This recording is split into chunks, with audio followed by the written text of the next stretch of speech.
10 محرم الحرام کو کربلا کا واقعہ رونما ہوا تو اس موسم میں اطراف و اکناف عالم میں اس حوالے سے بات ہوتی ہے، ذکر کیا جاتا ہے۔ اہل محبت حضرت امام حسین رضی اللہ تعالی عنہ کے حضور خراج عقیدت اور خراج محبت پیش کرتے ہیں۔ یہ حق و باطل کا معرکہ تھا، جھوٹ اور سچ کا مقابلہ تھا، ظلم اور عدل کا ٹکراؤ تھا، خیر اور شر کی لڑائی تھی، دو نظریات کا تصادم تھا۔ ایک طرف امام حسین رضی اللہ تعالی عنہ اور ان کے 72 جانثار تھے، اور دوسری طرف یزید اپنی تمام تر قوت کے ساتھ موجود تھا۔ حضرت امام حسین رضی اللہ تعالی عنہ سے مسلسل آخری وقت تک بیعت کا اصرار رہا، اور آپ آخری سانس تک یزید کی بیعت سے انکار کرتے رہے۔ حضرت امام حسین رضی اللہ تعالیٰ عنہ لڑائی کے لیے نہیں آئے تھے، ورنہ خواتین اور بچے ساتھ لانے کا کوئی مقصد نہیں تھا۔ آلات حرب و ضرب بھی نہیں تھے۔ عرب جو اپنے ساتھ سفر پہ معمول کی تلواریں اور اسلحہ جات رکھتے ہیں وہی تھے، اور آپ کو پیشکش بھی کی گئی۔ ترماح بن عدی بن حاتم نے، یہ حاتم تائی کا پوتا تھا، کہا کہ آپ میرے ساتھ ہمارے علاقے میں چلے جائیں۔ جب مختلف بادشاہوں نے عرب پر قبضہ کیا تو ہمارے قبائلی علاقے اس وقت بھی ان سے محفوظ رہے۔ ہم آزاد قبائل ہیں، میں چند دنوں میں آپ کی پشت پر 30,000 کا لشکر کھڑا کر دوں گا جو جانثار ہوگا۔ لیکن حضرت امام حسین رضی اللہ تعالیٰ عنہ نے ترماح بن عدی کی اس پیشکش کو قبول نہیں کیا اور آگے بڑھے۔ دشت نینوا میں، جسے دشت کربلا بھی کہتے ہیں، حر بن یزید ریاحی 500 سواروں کو ساتھ لے کر کے حضرت امام حسین کو محصور کر دیتا ہے، اور پھر یزید کا لشکر وہاں جمع ہونا شروع ہو جاتا ہے۔ 22,000 یا 30,000 کا لشکر امام حسین رضی اللہ تعالی عنہ کے اطراف میں لگا دیا گیا۔ 3 دن تک اس خانوادے کے لیے پانی بند کر دیا گیا۔ پانی کے بغیر تو انسان کی زندگی معطل ہو جاتی ہے، اور 3 دن کی مسلسل پیاس، اور پیاس میں بلکتے 6 ماہ کے بچے، خواتین اور بوڑھے۔ لیکن عزیمت کی راہوں کے یہ مسافر کسی صورت بھی یزید سے بیعت کرنے پہ آمادہ نہ ہوئے۔ یہ ایک ہیلا تھا کہ پانی بند کریں گے، بچے بلکیں گے، خواتین بے چین ہو جائیں گی تو یہ مجبور کر دیے جائیں گے۔ لیکن کہا تم جو کرنا ہے کرو۔ یہ بات طے شدہ ہے کہ ہم یزید سے بیعت نہیں کریں گے۔ پھر 3 ماہ پانی بند کرنے کے بعد حضرت امام حسین رضی اللہ تعالیٰ عنہ اور ان کے خاندان کو جس طرح ذبح کیا گیا، یہ ایک دردناک کہانی ہے۔ 72 افراد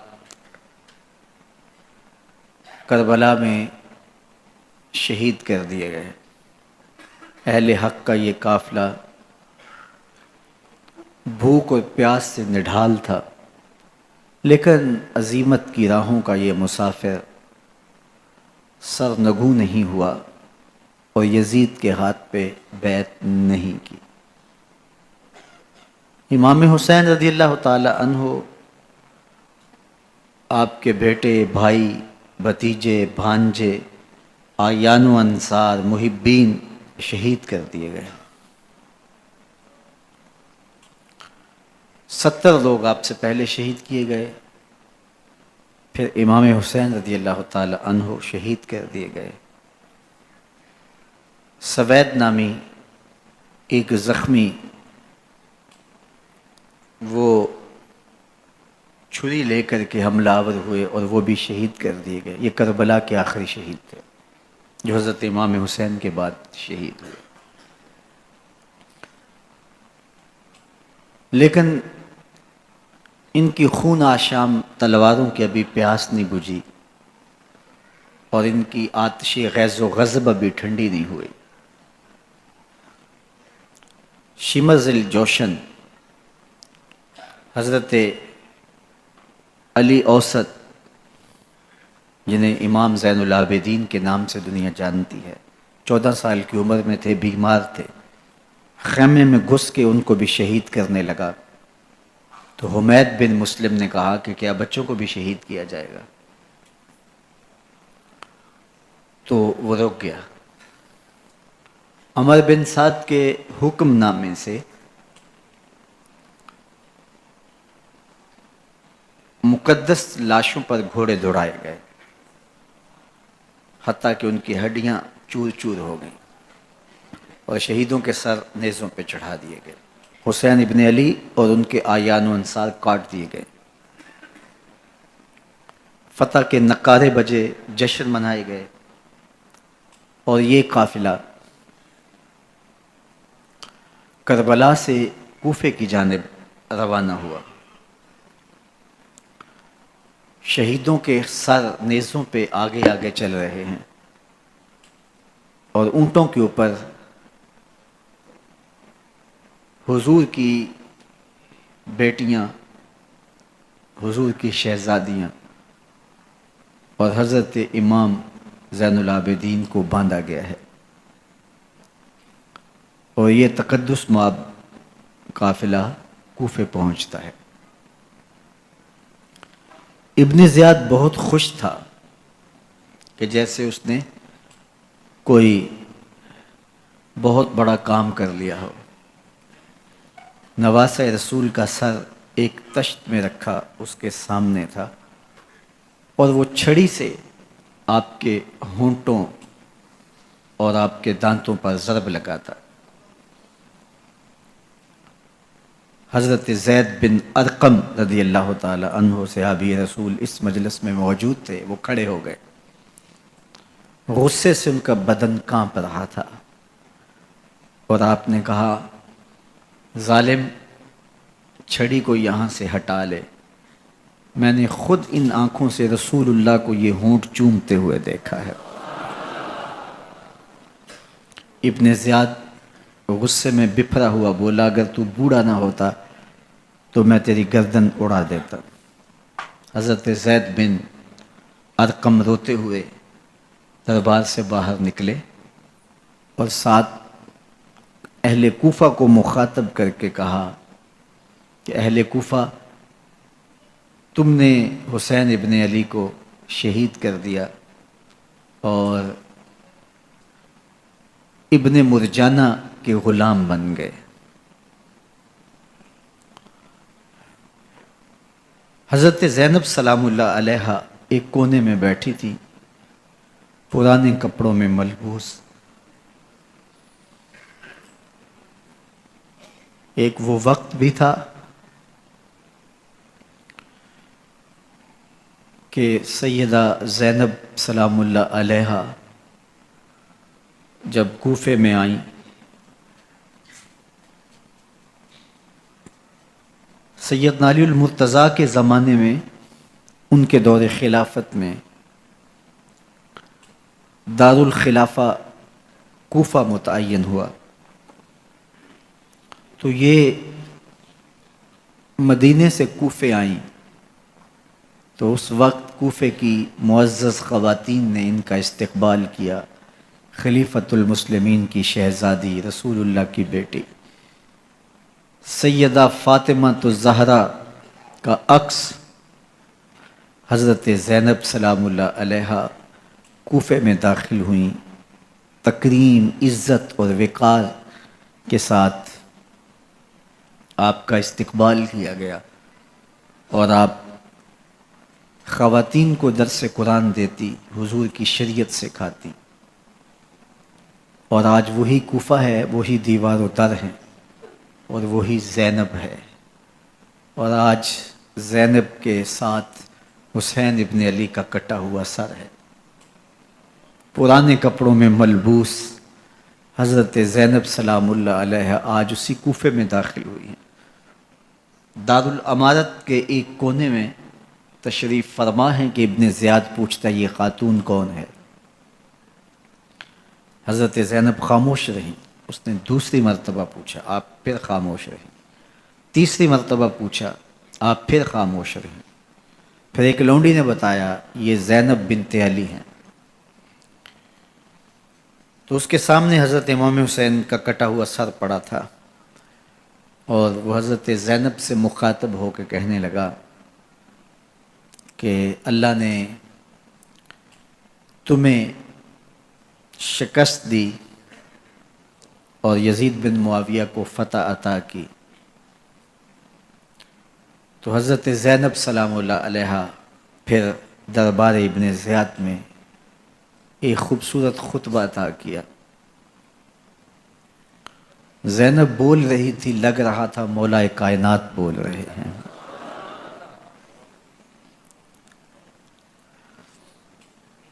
یہ خطبہ بامر مجبوری تھا، ابن زیاد کی خرافات کا جواب تھا۔ تو ابن زیاد سے اس کا جواب تو نہ بن پڑا، لیکن کہنے لگا کہ بڑی مکفہ اور مسجع گفتگو کی، تمہارا باپ علی بھی بہت اچھا شاعر تھا۔ تو سیدہ زینب سلام اللہ علیہ نے فرمایا ہمیں مکفہ گفتگو سے کیا غرض، یہ تو ایک حقیقت ہے جو ہم نے بیان کی۔ تو حضرت علی اوسط امام زین العابدین بھی پاس تھے، تو دیکھ کر کے کہنے لگا کہ یہ لڑکا کون ہے؟ تو فرمایا میں علی بن حسین ہوں۔ تو کہا کہ انہیں تو قتل کر دیا گیا۔ کہا وہ میرے بھائی تھے اور ان کا نام بھی علی تھا، میرا نام بھی علی ہے۔ تو اس نے کہا کہ اس لڑکے کو لے جاؤ اور قتل کر دو۔ حضرت زینب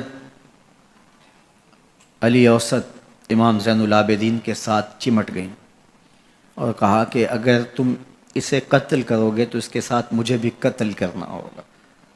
تو ابن زیاد کہنے لگا کہ یہ عورت سچ کہتی ہے، واقعی اس کے جذبات یہی ہیں۔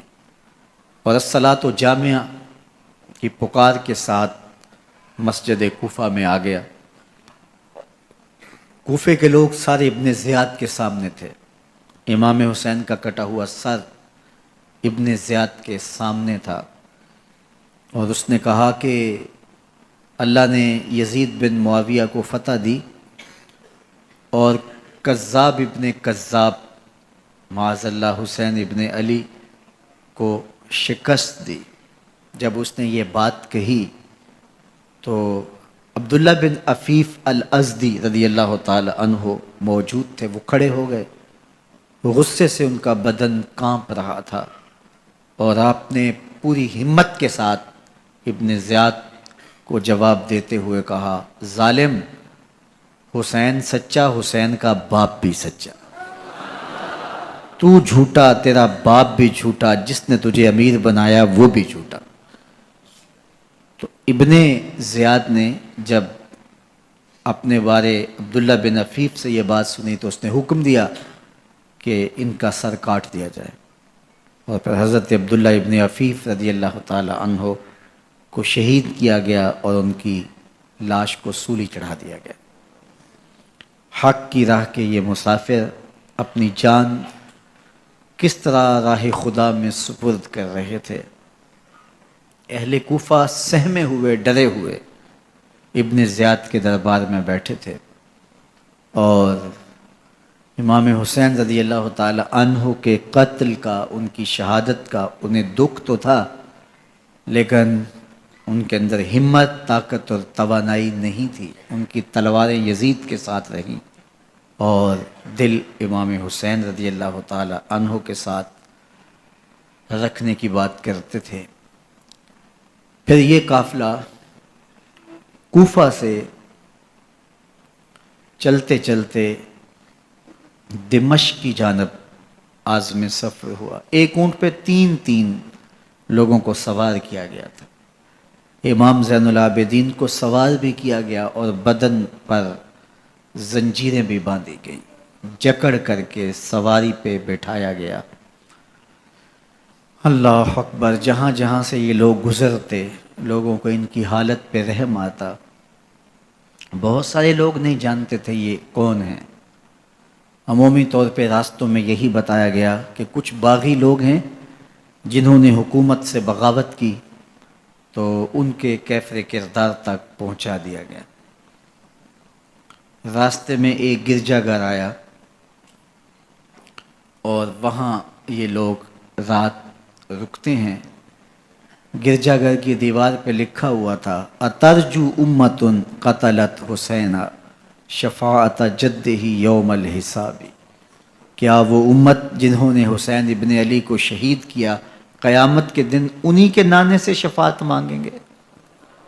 کس منہ سے شفاعت طلب کریں گے؟ اسی حسین ابن علی کے نانا سے جن کے بیٹے کو، جن کے شہزادے کو، نواسے کو ان لوگوں نے شہید کیا. جب یہ تقدس مآب قافلہ دمشق پہنچا تو راستے میں ایک شخص قرآن مجید کی تلاوت کر رہا تھا. اپنے مکان کی چھت پہ بیٹھ کے تلاوت کر رہا تھا، اور یہ قافلہ اس طرح سے گزر رہا تھا کہ شہیدوں کے کٹے ہوئے سر نیزوں کی نوک پہ تھے، اور عصمت شیار خواتین اور امام زین العابدین اونٹوں پہ بندھے ہوئے تھے.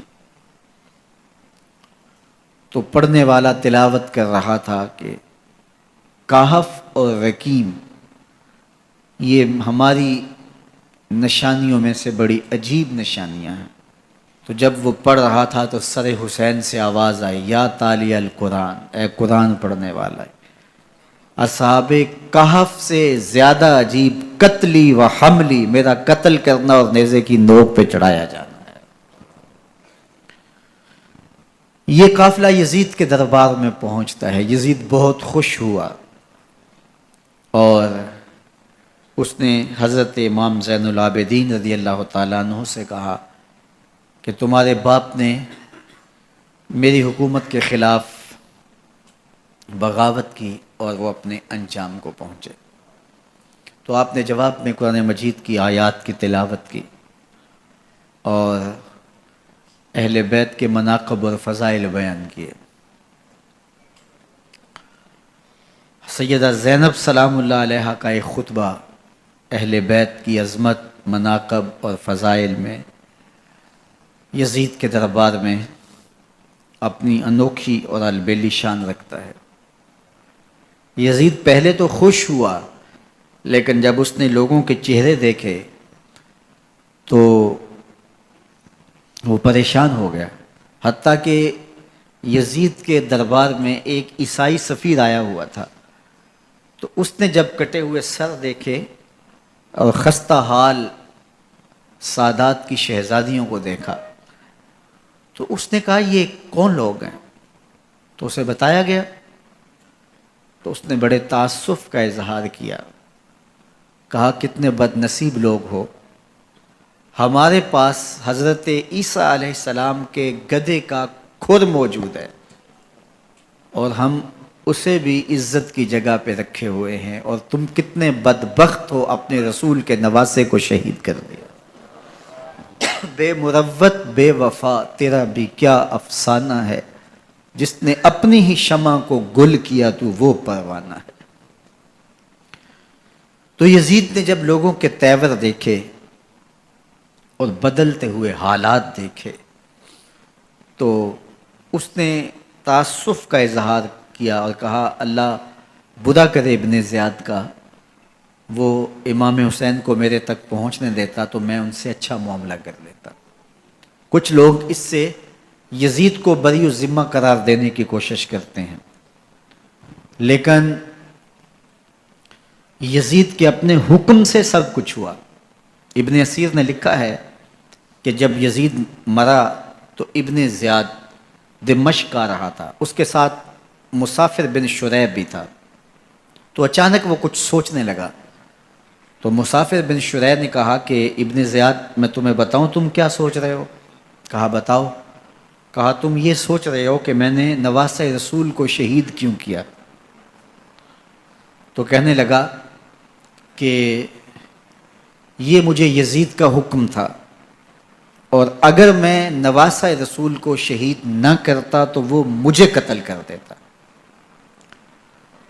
اور جب مسلم بن عقبہ کو مدینہ المنورہ کی حرمت کو پامال کرنے کے لیے اور حضرت عبداللہ ابن زبیر رضی اللہ تعالیٰ عنہ کی خلافت کے اعلان کے بعد مکہ المکرمہ پر حملے کے لیے جو یزید نے بھیجا، تو اس سے قبل اس نے ابن زیاد کو کہا کہ یہ کام تم کرو۔ تو ابن زیاد نے جو جواب دیا وہ یہ تھا کہ میں تمہارے کہنے پہ پہلے ہی نواسہ رسول کو شہید کر چکا ہوں، اب نواسہ رسول کو شہید کرنا اور کعبۃ اللہ کی حرمت کو پامال کرنا، یہ دو چیزیں میں جمع نہیں کروں گا، اور اس نے بادشاہ کے حکم کا انکار کر دیا۔ تو یزید نے امام حسین رضی اللہ تعالیٰ عنہ کی شہادت کا حکم دیا تھا ابن زیاد کو، اور یہ دو گواہیاں میں نے ابن زیاد سے آپ کے سامنے رکھی۔ باقی اس کا یہ سیاسی پینترا کہ وہ تعصب کا اظہار کرے، تو قاتل کی پشیمانی مقتول کی اہمیت تو بڑھا سکتی ہے، لیکن قاتل کے دامن سے قتل کا داغ نہیں دھو سکتی۔ تو حضرت امام حسین رضی اللہ تعالی عنہ کا قتل یزید کو اب نظر آ رہا تھا مجھے بہت مہنگا پڑے گا، آخرت تو برباد ہوئی ہی ہوئی، دنیا بھی میں نے برباد کر لی، اور میری حکومت بھی مستحکم نہیں رہ سکے گی۔ تو اب اس نے یہ کہنا شروع کر دیا کہ خدا برا کرے ابن مرجانہ کا کہ وہ راستہ دے دیتا اور امام حسین کو میرے تک پہنچ دیتا۔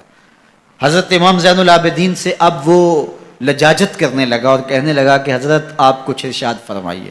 تو آپ نے تین چیزیں ارشاد کی۔ آپ نے فرمایا ایک تو ہمیں خیریت سے مدینے بھیج دو، اور دوسری بات کہ قاتلان حسین کو ان کے کیفر کردار تک پہنچاؤ، اور تیسری بات مجھے دمشق کی جامعہ مسجد میں خطبہ جمعہ کی اجازت دو۔ اس نے کہا کہ خطبہ جمعہ کی اجازت بھی دیتا ہوں، آپ کو خیریت سے مدینہ المنورہ بھی روانہ کر دیا جائے گا، لیکن قاتلان حسین کو کیفر کردار تک پہنچانا یہ میرے بس میں نہیں ہے، یہ ممکن نہیں ہے۔ اب مجھے بتائیے، حاکم وقت ہو اور اتنا بڑا سانحہ اور واقعہ ہو گیا ہو، تو وہ وہیں کھڑے کھڑے معذرت کر لے کہ یہ اس بات کو رہنے دو، تو اس کا مطلب سمجھنے میں کسی بھی باشعور شخص کو دیر نہیں لگتی۔ اسے چاہیے تھا کہ وہ کہتا کہ میں اس کی تحقیق کروا کے جو بھی مجرم ہے وہ کیفر کردار تک پہنچے گا، اور آپ نہ بھی کہتے تو یہ میں کرتا چونکہ میں حاکم وقت ہوں۔ لیکن اس نے فوراً کہا کہ یہ ممکن نہیں ہے، تو اس کا مطلب کیا کہ مجرم میں خود ہوں، تو میں اس سے جو ہے وہ بچنا چاہتا ہوں۔ تو اس نے حضرت امام زین العابدین کو کہا دو شرطیں تو قبول ہیں، لیکن یہ تیسری شرط قبول نہیں ہے اور یہ ممکن نہیں ہے۔ تو یہ واضح اس بات کا اشارہ ہے کہ یزید کے حکم سے، اس کی منشا سے اور اس کے کہنے سے حضرت امام کو شہید کیا گیا، اور اس نے حضرت امام حسین رضی اللہ تعالی عنہ کے مبارک لبوں پر چھڑیاں بھی ماری اور آپ کے دانتوں پر ضربیں لگائیں چھڑیوں کی۔ وہ تو ایک صحابی وہاں موجود تھے جو کھڑے ہو گئے، انہوں نے کہا ایفا حاضل قدیب ان ہاتین الشفتین، ان ہونٹوں سے چھڑی ہٹا لے، میں نے ان آنکھوں سے رسول اللہ کو یہ ہونٹ چومتے ہوئے دیکھا ہے۔ جس طرح ابن زیاد کے دربار میں ہوا تو یہاں بھی ہوا۔ اللہ اکبر۔ تو یزید اپنے تئیں خوش تھا، لیکن لوگوں کے احتجاج کی سکت نہیں لا سکتا تھا کہ نواسہ رسول کو شہید کر دیا گیا، تو وہ یوں اپنی بات کو چھپانا چاہتا تھا، اور بات ابن مرجانہ ابن زیاد پہ ڈالنا چاہتا، لیکن ابن زیاد کہتا ہے کہ اگر یزید کے کہنے پہ میں امام حسین کو قتل نہ کرتا تو میں قتل کر دیا جاتا، اور میں غزوہ کعبہ اور قتل امام حسین دونوں کو جمع نہیں کر سکتا، لہٰذا اب میں یزید کا یہ حکم نہیں مانوں گا، اس نے پہلے مجھ سے بہت بڑی زیادتی کروائی ہے۔ یہ تاریخ کی معتبر کتابوں کے اندر موجود ہے۔ اب یزید نے کہا دو باتیں مان لیتا ہوں، آپ کو مدینہ المنورہ بھی رخصت کر دیتے ہیں، اور دوسرا آپ کو مسجد دمشق میں خطبہ کی اجازت بھی دیتے ہیں۔ اللہ اکبر، یہ وقتی تصرف تھا اس کا، ورنہ یہ کون ہے اجازت دینے والا؟ ممبر تو حسین ابن علی کے نانے کا ہے۔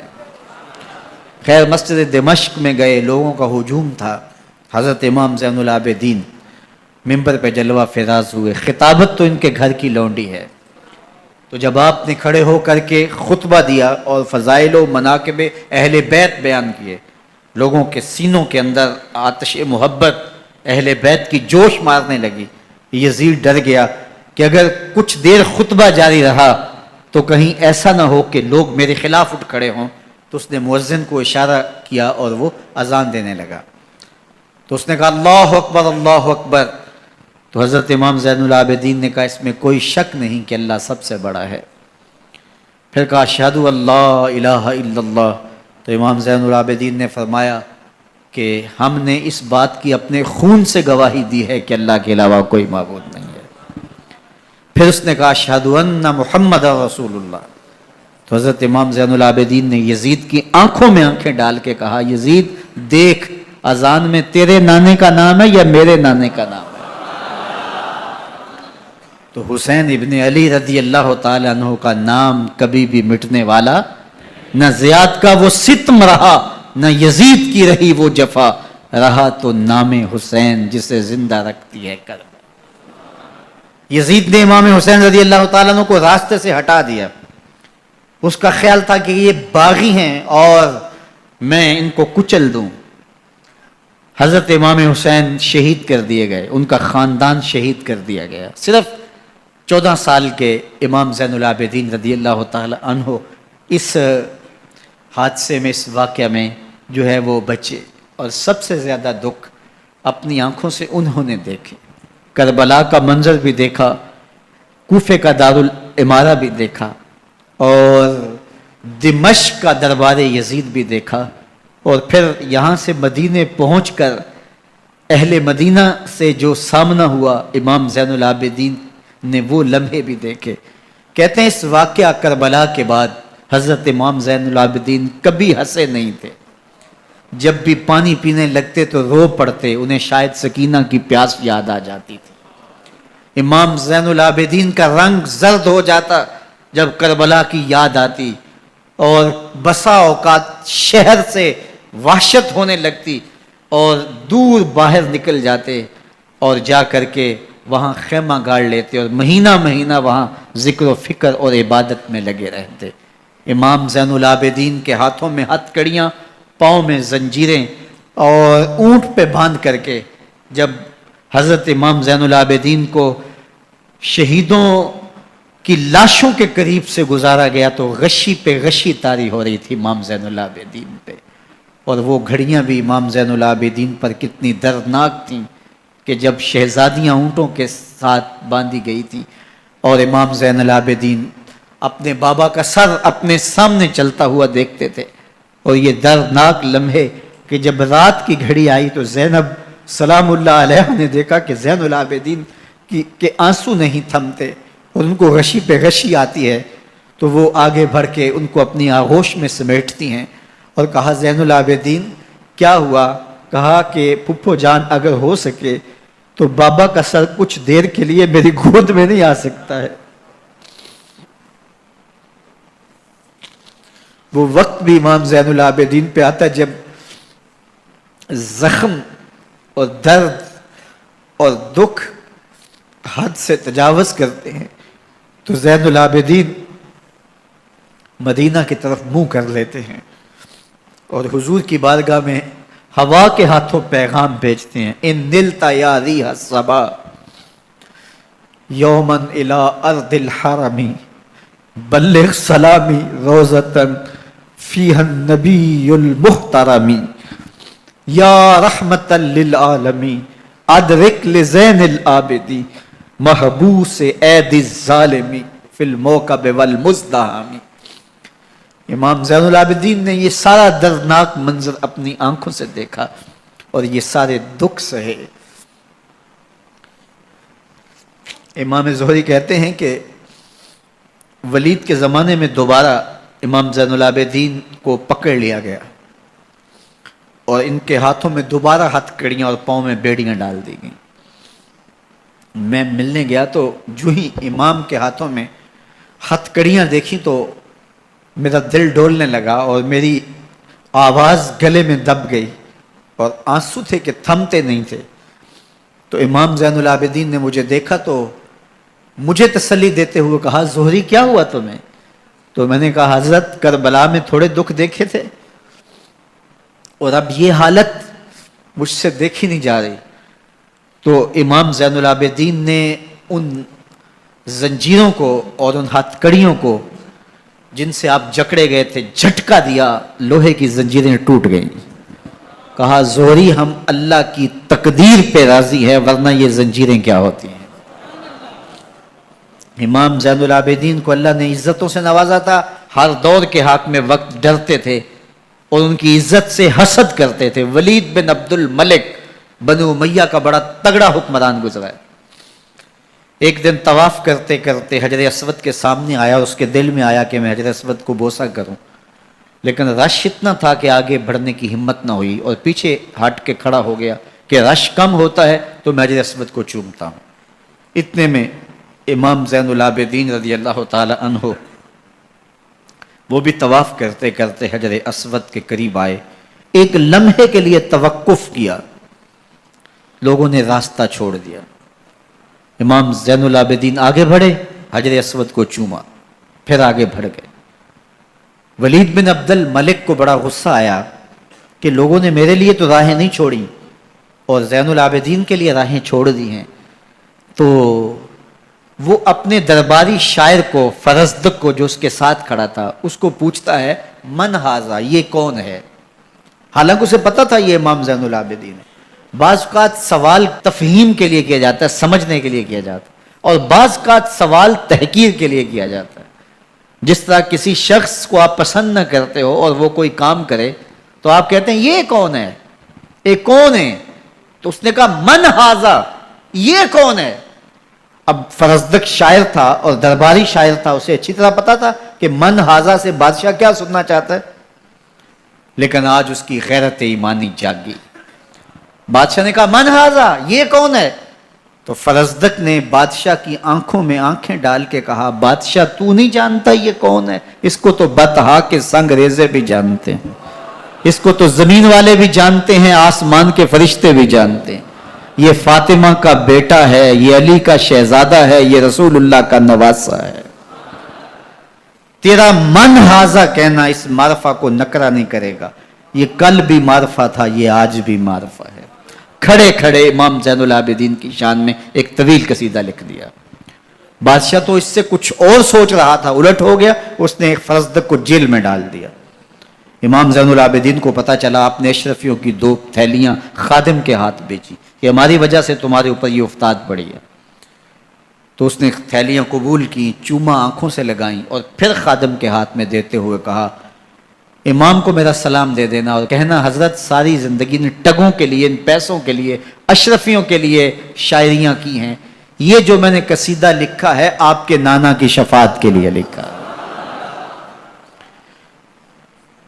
جو دلوں کو فتح کر لے وہی فاتح زمانہ۔ امام حسین کو تو کاٹ دیا گیا نا، اس لیے کاٹ دیا گیا کہ یہ ہماری حکومت سے بغاوت کر رہے ہیں، انہوں نے یہ کہا، بہانہ یہ بنایا، نظم حکومت میں یہ مخل ہو رہے ہیں، لہذا انہیں شہید کر دیا گیا۔ نہ صرف انہیں شہید کیا گیا، سر کاٹے گئے، نیزوں کی نوک پہ چڑھائے گئے، لاشوں پہ گھوڑے دوڑائے گئے۔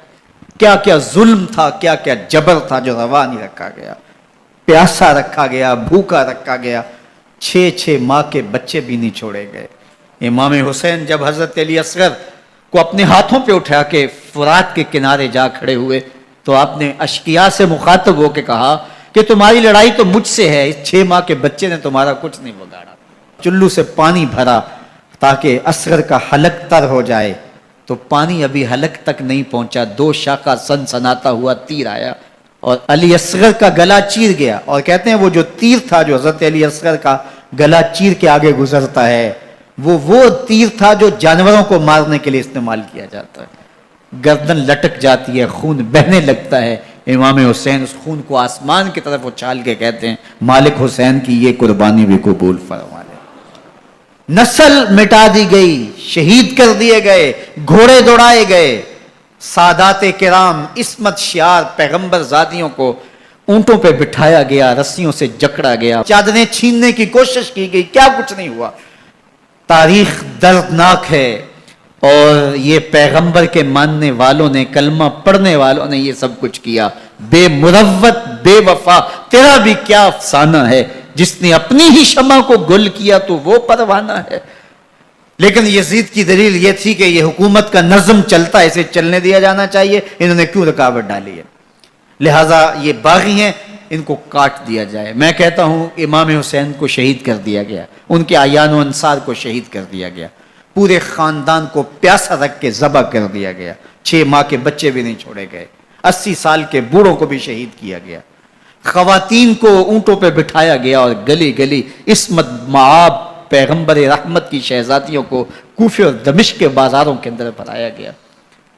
تو مجھے بتائیں اس کے بعد یزید کی حکومت نے کیا کیا، ان کا کیا کارنامہ تھا؟ کتنے محدث پیدا ہوئے، کتنے مفکر پیدا ہوئے، کتنے جرنیل پیدا ہوئے، کتنے صوفی پیدا ہوئے؟ کون تھا جو ان کے تخت و تاج اور ان کی حکومت جس کو بچانے کے لیے اتنا بڑا حادثہ کر دیا اور پیغمبر کے بیٹوں کو شہید کر دیا؟ تو کیا پھر اس حکومت نے کیا یزید نے؟ یزید کا اپنا بیٹا تخت پہ بیٹھنے کے لیے تیار نہیں تھا۔ 6 ماہ کے بعد اس کی لاش گھر سے نکلی، اس نے کہا کہ یہ تخت جو ہے وہ آل رسول کے خون پہ بنا ہے، میں اس پہ نہیں بیٹھوں گا، اور رسوا ہو گئے۔ اور یزید جس کو ظلم تھا کہ میں اتنی بڑی سلطنت کا مالک ہوں، اس کو بچانا ہے، اس سلطنت نے اسلام کے لیے کیا کیا؟ مجھے بتاؤ، کون سے جرنیل پیدا کیے، کون سے حکمران پیدا کیے، اس نے کون سے توانا لوگ پیدا کیے، کون سے محدث، کون سے مفکر، کون سے مسلح پیدا کیے؟ اور جس خاندان کو کاٹ دیا گیا، صرف ایک 14 سال کا علی اوسط زین العابدین بچا۔ اور ذرا حسین ابن علی کی نسل دیکھو، جعفر صادق کس نسل سے ہیں، باقر العلوم کس نسل سے ہیں، حضرت غوث اعظم کس کے شہزادے ہیں، حضرت داتا گنج بخش علی حجویری کس کے بیٹے ہیں، اور حضرت معین الدین چشتی اجمیری کس کے بیٹے ہیں؟ آج زمانے کو جو بھی دیا ہے حسین کے بیٹوں نے دیا ہے۔ یزید تخت بچا کر بھی امت کو کچھ نہ دے سکا، اور امام حسین نے سب کچھ لٹا کے امت کو ایمان کی بہاریں عطا کر۔ آج جہاں بھی منبر و محراب کی رونق نظر آ رہی ہے، اس کے پیچھے حسین کا کوئی بیٹا کھڑا ہوا نظر آئے۔ اللہ اکبر! اس دین کے خاکے میں رنگ ہی حسین ابن علی کے خون نے بھرا ہے۔ حسین اگر نہ شہید ہوتا تو آج گھر گھر یزید ہوتا، اسلام کی عظمت عیاں نہ ہوتی، خدا کے گھر میں اذان نہ ہوتی، بار الہ نوحہ سناتا پھرتا، تا روز جزا اشک بہاتا پھرتا، امداد نہ کرتے اگر کربلا میں حسین، اسلام تیرا ٹھوکریں کھاتا۔